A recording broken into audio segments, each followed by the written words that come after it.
Urtero izaten da gogoan gelditzen zaigun albiste zientifikoren bat, mugarria delako. 2008an COVID-aren txertoa izan zen. Lehenago CRISPR, geneak editatzeko tresna. Duela pare bat urte, James Webb teleskopioaren begizorrotza. Eta iaz, Ozempic, obesitatearen aurkako botika. Zein izan ote da, 2008koa? Eta horixe da, urteko azken saioan jakin nahi duguna. Nature, Science, zientzia aldizkaririk garrantzitsuenek urtero egiten dituzte albisterik esanguratsuenen zerrendak. Elhuyar aldizkariak ere bere zerrenda egin ohi du. Eta guk Ana Galarraga zuzendariarengana jo dugu bukatzen ari den 2024aren errepasoa egiteko. Has gaitezen!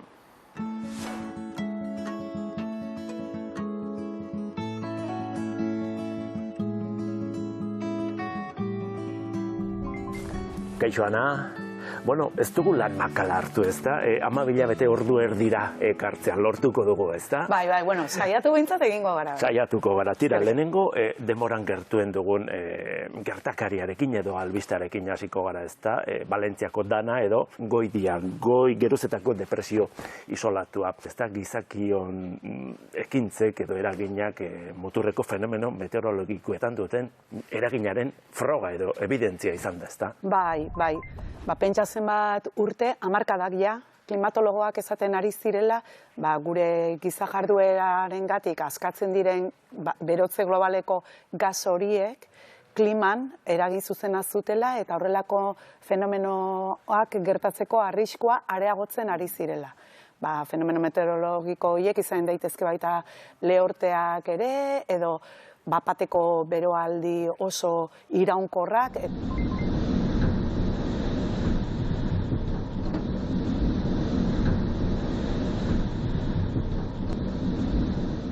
Pentsatzen den nahiko frustrantea izan behar duela beraientzat, hainbesteko aurrerapenarekin iragarritakoa ikusteak gertatzen ari dela, eta guk oraindik ez ditugula eman beharreko pausoak, behintzat ahalik eta kalte gutxien eragin dezaten. Izan ere, abixatuta geunden, ezta? Jakinaren gainean geunden, batez ere, udan Mediterraneoan izan diren uraren temperatura errekorrak, ez? Kontuan izan da. Nola goaz, temperatura igoerari dagokionez, zein da minutu eta emaitza, momentu honetan txe?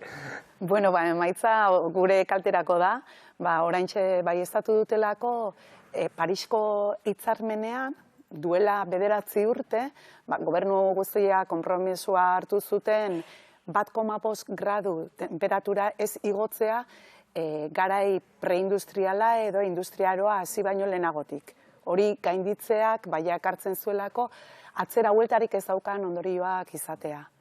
Eta justu aurten baieztatu dute langa hori, muga hori gainditu dugula. Tira ez da, aurten gainditu dugun langa bakarra ez da? Bai, azken finean, klima da mugatako bat, ezarrita dagoena, lurraren segurtasun eremua, nolabait bizidunentzako bizigarria izan dadin, eta gainera guztiontzat izan dadin bizigarria, klimak eduki behar ditu parametro jakin batzuk, eta esan bezala gainditu dugu horietako bat, temperaturaren igoera, baina badaude beste parametro batzuk, eta dira adibidez, ozeanoen azidifikazioa, edo nitrogenoa eta fosforoaren zikloak, lurraren erabilera, eta horien barruan sartuko litzateke baita biodibertsitatea ere, ia guztietan ari gara gainditzen. Faltako lirateke, aire poluzioa, leku batzuetan gainditu dela segurtasun muga hori, baina globalki oraindik hortxe gaude, ozono geruzarena, atzera egitea lortuztelako, eta horrek erakusten du, neurri eraginkorrak hartu ezkero, oraindik ez gabiltzala berandu, baina gainerako muga guztietan, edo iristen ari gara, eta ez gara neurriak hartzen ari, horra ez iristeko, edo gainditu ditugu.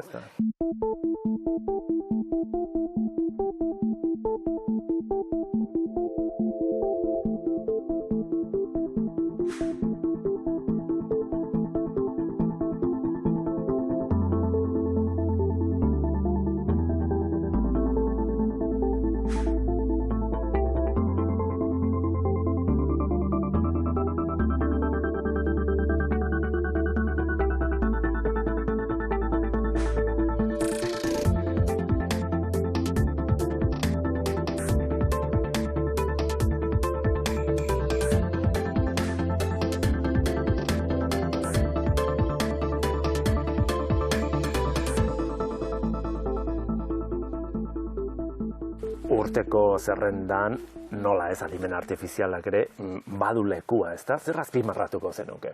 Bueno, pixkat aurtengo adimen artifizialaren buma izan da batetik, ikerketa guztietan azpimarratzen dutela eta eramaten dutela lerroburuetara adimen artifizialaren bidez lortu dutela jakitea gauza bat ala bestea, berdin da ze arlotan, baina nola denean erabiltzen den, eta gogorarazten dit, egon zen garai bat, sekuentziazio genetikoa ja lortu zutenian egitea modu nahiko errazean eta merkean, lekudanetan jartzen zuten, jakin dute espezie berri bat, sekuentziazio genetikoen bidez, ez dakiz zer, eta sekuentziazio genetikoaren bidez. Eta adimen artifizialarekin gauza bera. guztietan. Bihurtu zaigu albiste baita metodo hutsa denean.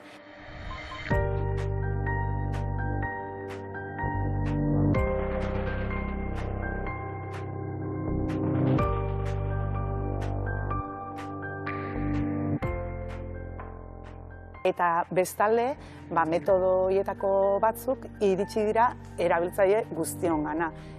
Hizkuntza eredu handi horiek denok erabiltzeko aukera daukagu gaur egun. Eta horregatik izan da nik uste dut buma. Bera aurreratu delako asko, baina gainera guztion eskura jarri delako.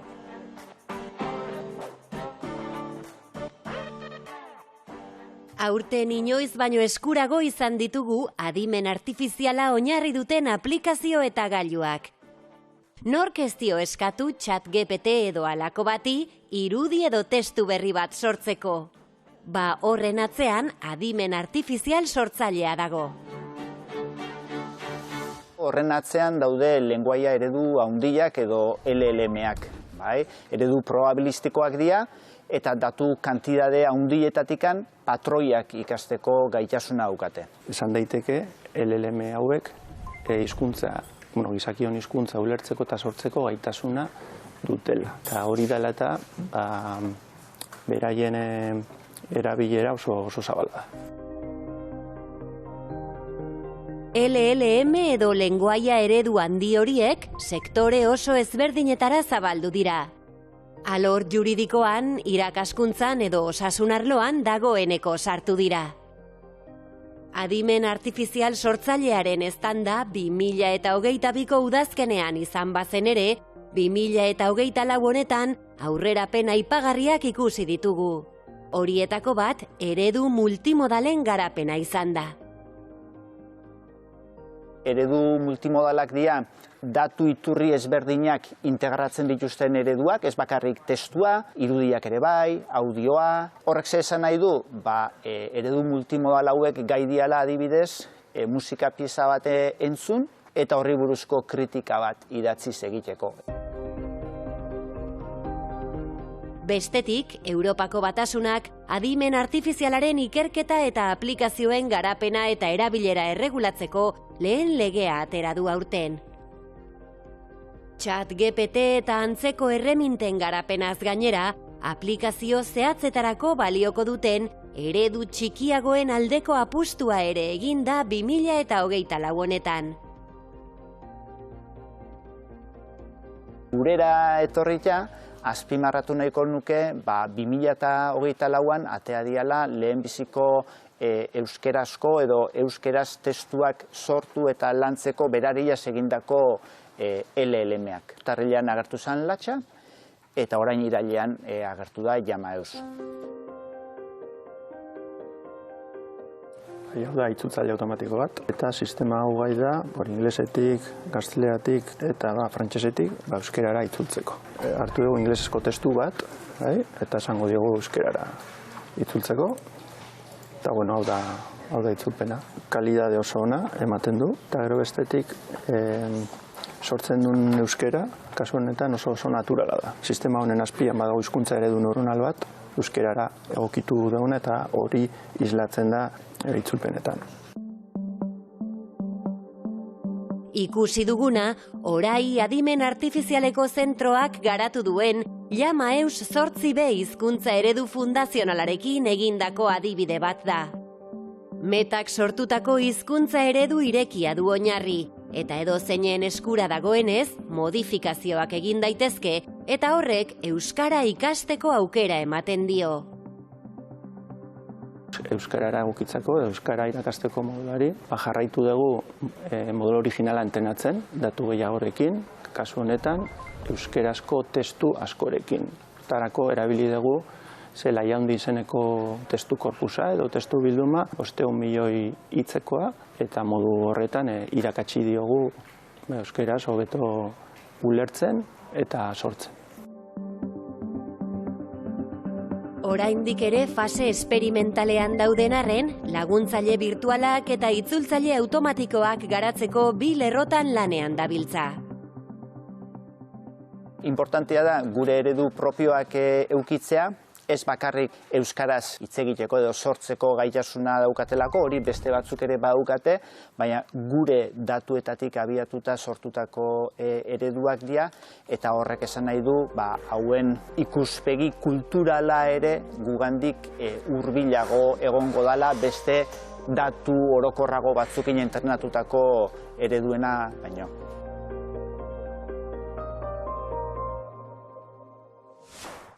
Hala ere, adimen artifizialak badu aurpegi ilun bat esango nuke, ezta? Bueno, bat baino gehiago agian. Egia da, baditu duela baina asko eta ingurumenean ere nabarmena da, ondorio kaltegarriak ere badituela, eta bereziki batetik zenbat baliabide behar ditu, baliabide energetikoak batez ere, eta pentsa zenbaterainokoak diren, berpizten ari direla nolabait, zentral nuklearrak, eta horren erakusgarri da, Applek egindula akordio bat, Three Mile Island, da estatu batuetan lehenengo istripu nuklear oso ez dakit mediatikoa izan zen, eta benetan kaltegarria gainera, eta iraun zuen urtetan haren ondorioak, erreaktoreetako bat, berriro martxan jarriko dute, ornitu alizetaiko adimen artifizialeko sistemak. Urbaliabide asko ere behar izaten dituzte datu zentro izugarri horiek,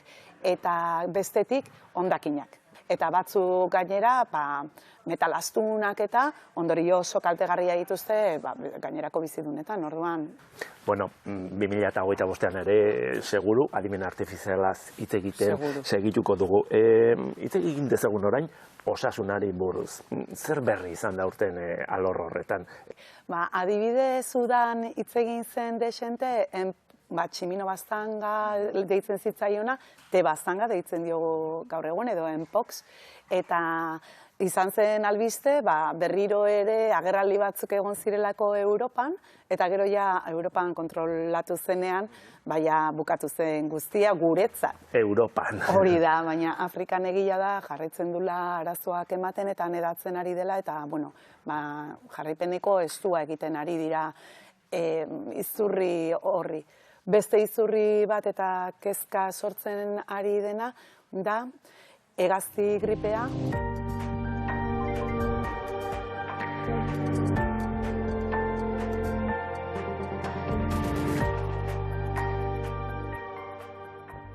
Badakigu ez da, hegaztietatik igaro dela beste espezie askotara, baita ugaztunetara ere, eta estatu batuetan adibidez, hango behi aztegietan kalte handiak eragiten ari da, eta langile batzuk ere kutsatu dira.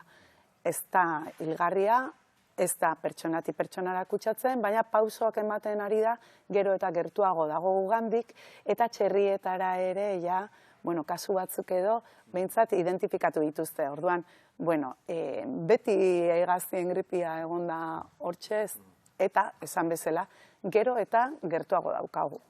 Izan ere beti dago hor, ezta? Urrengo pandemiaren mehatxu, ezta? Azken finean, osasun globala deitzen zaion estrategia da ulertzea, ingurumenaren, animalien eta gizakion osasuna elkarlotuta daudela. Eta ingurumena zaintzea ikuspegi egoista batetik, geurekoiak izan da, komeni zaigu baita horretarako ere. Kontrolpean izateko patogenoak azkenian desoreketatik etortzen direlako gaixotasun horiek.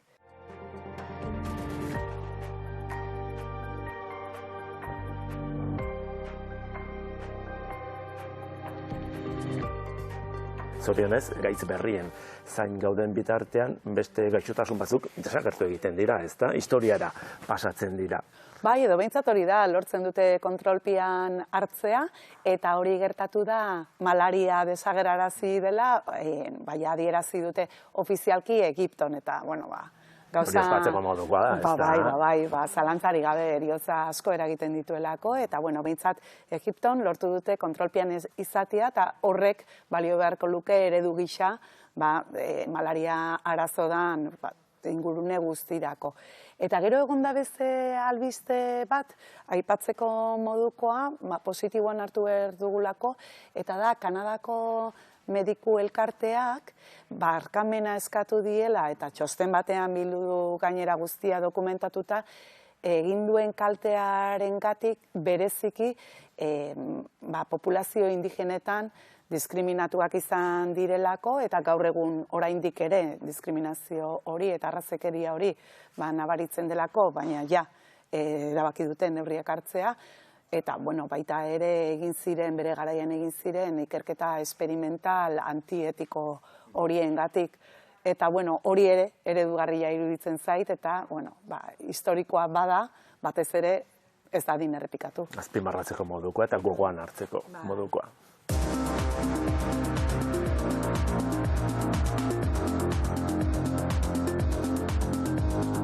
Gizakia etzen ilargira iritsi? Gezurra! Apolo 11 1969ko uztailaren 20an ilargiratu zen bere 3 tripulatzaileekin, baina asko dira muntaia hutsa izan zela diotenak. Argudioak bat baino gehiago. Argazkietan etzela izarrik ikusten adibidez, edo bandera mugitu egiten dela eta hori ezinezkoa dela, ilargian haizerik ez dagoelako. Azalpen erraza dute biek.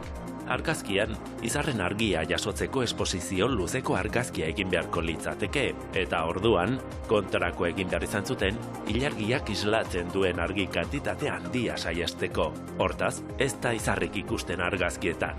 Eta banderari dagokionez, etzen mugitu bakarrik astronautek jarri zuten bitartean. Ondoren, geldirik geratu zen, ertzetan sartu zizkioten makiltxoek eutxita.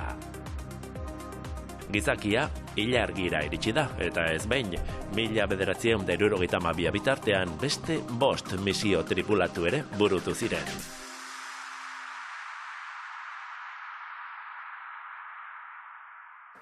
Ana, joango gara espaziora? Bai.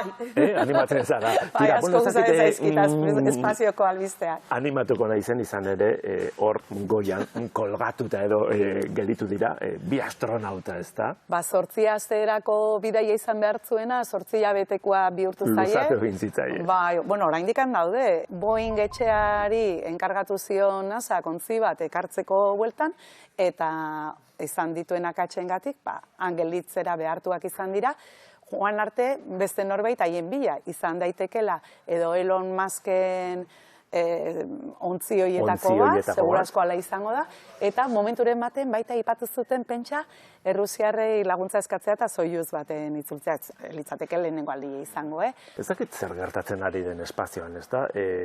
Agentzia publikoak krisian daudela. Hori mendebaldean, Ekialdera joaten bagara eta adibidez Txinak aurten egin dituen balentriak ikusita, Txina izan da lehenengoa ekarri duena ilargiaren alde ezkututik laginak lurrera, eta hori esker baieztatu dute, ilargiak bere garaian jarduera volkanikoa izan zuela. Hori albistea da, eta hori Txinak eman digu. Eta agentzia publiko batek. Bai. Bitartean hemen, Elon Musk gauza ikaragarriak egiten da. Hori aitortu behartzaio, milioidunak espaziora joaten dira. Bai, baina igual aipatu duzuna izango da ikusgarriena Elon Musk gauza benetan, ikusteko modukoak egiten ari da bai.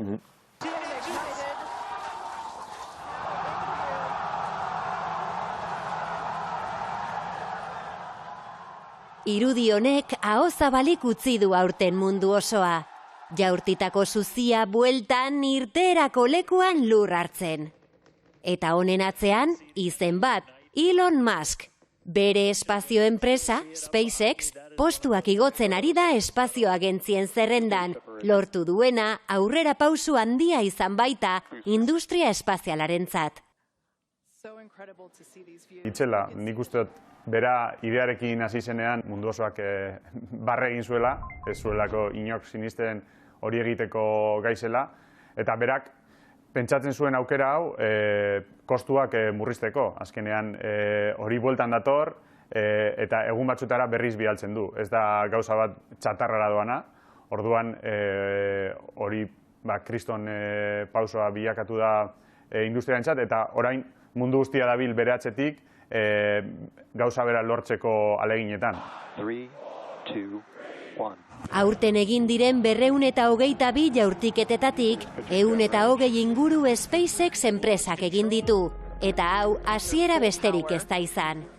Bere ahalmena erakusteko, nazioarteko espazio estazioan itzuli ezinik dauden astronautak, SpaceXen espazio ontzi batek ekarriko ditu lurrera otsailean, beste enpresa batek porrot egin ondoren. Bitartean, munduko beste espazio agentzia publikoak ilargiari begira jarrita daude, ara egindako azken misio tripulatutik mende erdi bat baino gehiago pasa denean. Arrazoia, urrutirago joateko asmotan, erdibideko geltoki bat izatea da. Esplorazioan beste pausu bat emateko, bilatu behar dugu autobus geltoki bat bertatik egiteko bidaiaren urrengo pausua. Ilargian gaude bilatzen, ia energiarik lortu aldugun bertan, autobus hau berriz kargatzeko eta Martera edo espazioan urrunago joateko.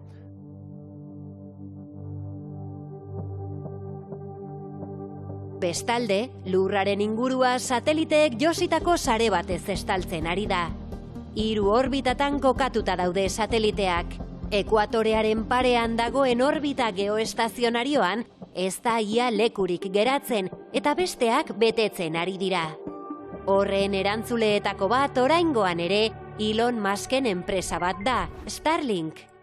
Gaur egun dauden sateliten 60% Starlinkek bidalitakoak dira.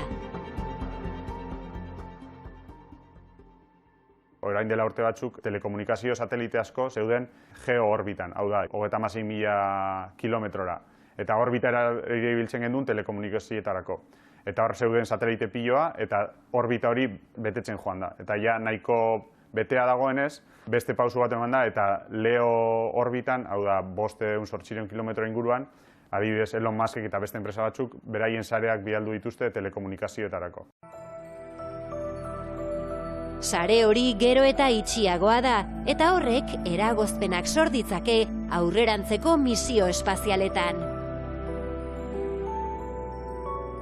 Gero eta misio gehiago bialduko dira, Elon Musk aparte beste enpresa batzuk ere beraien konstelazio erraldoia bialdu nahi dituzte 2.000, 3.000, 4.000 satelitekin, eta trafiko arazo bat bihurtzen ari da. Espazioa librea da, ez dago inor beraren kargu, gure lantaldeak maniobrak egin behar esaten ditu gure satelitekin hauek ekiditzeko, eta ikusiko dugu zer gezatzen den urrengo urteetan, ia normatiba berri sartzen den hau aldatzeko.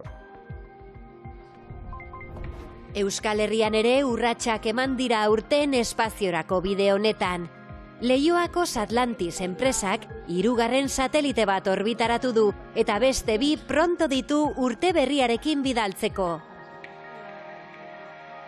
2022an lehenengo satelita bialdu gendun, 23 beste bat, 24an 3. Horazio izenekoa, eta etorkizunera begira, egun gutxi barru, gure 4. satelitea edukiko dugu orbitan, ja satelite handiago bat, erresoluzio hobearekin, informazio ezberdin asko batuko duena.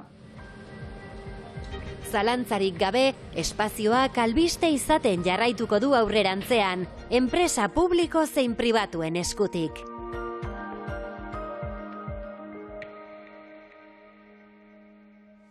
Bueno, Ana, bukatzeko arkeologia. Badakit arkeologiaren zerrendan zer sartuko duzun? Andere, gure Andere. El polvorin Kobazuloan, Karrantzan dago, eta handikan atera zituzten, duela urte batzuk, hezur batzuk, eraman zituzten museora, eta aurten baieztatu dute, direla, Bizkaiko neandertalik zaharrenarenak. Eta hau da Andere orduan, ez da? Bai, hemen dauzkagu Andereren bi hezur zati, alde batetik daukagu erradioa, dala nahiko esanguratzua, ze irakusten dau kurbatura bat tipikoa neandertala dana.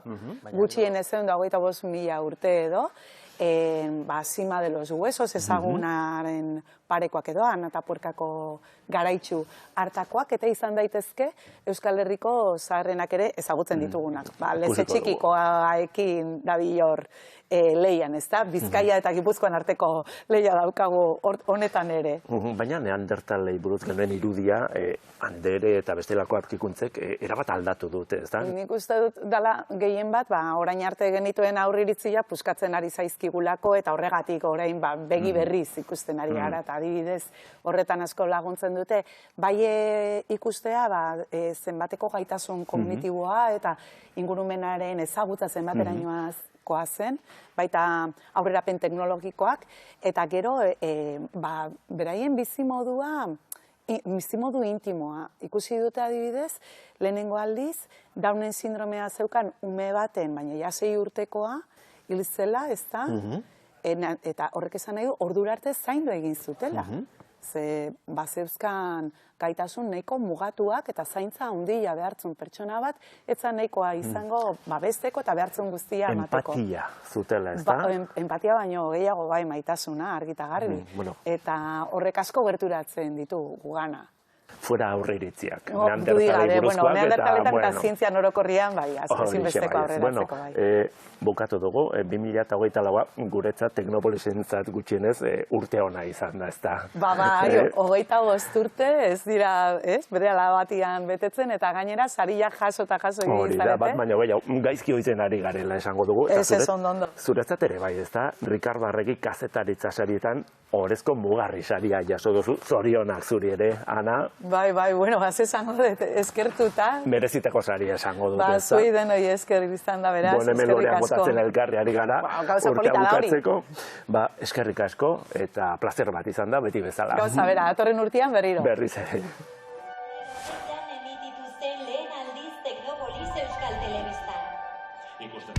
Bukatu da 2024a.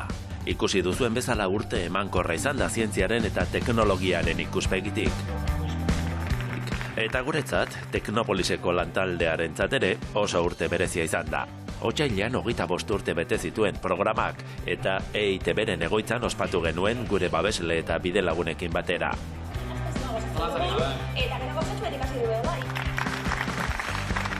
Eta 2024ak utzi digun beste albiste ona sariak izan dira. Guztira 6 jaso ditugu urte honetan zehar. Espazioko begiak saioak Transfiere saria jaso zuen martxoan.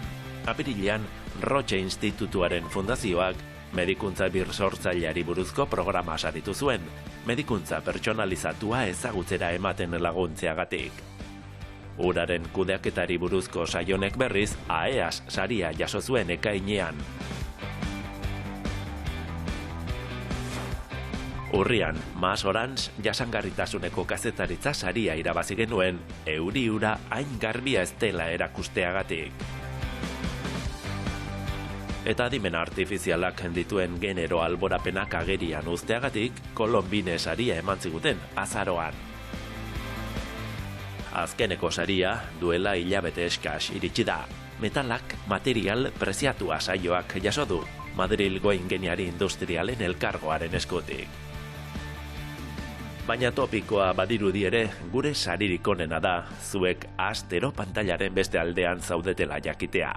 Urtarrilean itzuliko gara, gai zientifiko eta teknologiko gehiagorekin. Datorren urtera arte, agur!